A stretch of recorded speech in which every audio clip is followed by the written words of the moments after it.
Mwabaana abatunda ennyumba abatunda amamotoka oli bw'ajja ku mmotoka yo nga oba ttaka lyo nga lya milioni 10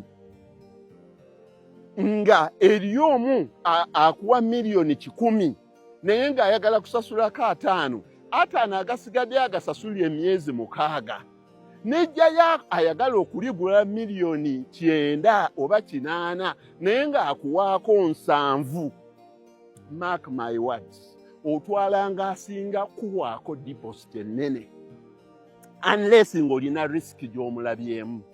Otwalanga asinga kuwaako deposit ennene kubanga n'oli akuwa suubiza okuwa sente nnyingi either akibalira nti zagenda okusasula agenda zijja mu kintu kyo bwe kifiirayo 5 milioni 5 ge yakuwa bw'agikuba ekigo g'okomako naye oli yafuna 7 bwe bamutemerayo aba yafuna 7.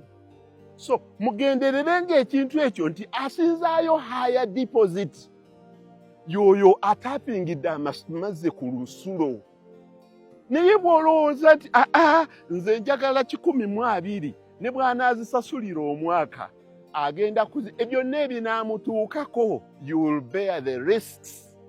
Therefore always draw the water from the source, not downstream. Kyekino kyolaba yensonga lwaki katika taweza miti gye tegiweza myaka 5.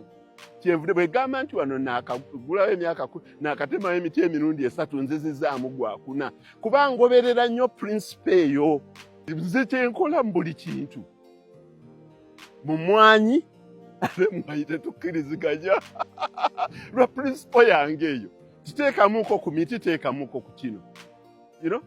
Ab'ente tetukkiriziganya. Ente yange ezo bwezaala zirina nnume. Ennume mu mwezi gumu egyetayirirako omwezi tegunnawe ng'egiwakisizza. Ngamba nti okola nsobi erina kumala nnaku 6. Kuba bwe bagiwakisa amangu ejja kuzaalira abaana 6 ekaddiwe. Naye bw'ogirina neddawo bulungi nyejja kuzaalira abaana 10 mu myaka 10. Ngamba nti nze I am better off okunzaalira abaana 6 mu myaka 5 kuba ezzaako mangu. Kubanga weerituukira ku luzaalo olw'omukaaga abaana bano bezizzaako amangu bajja kuba banzaalidde ekisibo. Ye emyaka 10 ndiwangaala kwekana mivule. Kyekyo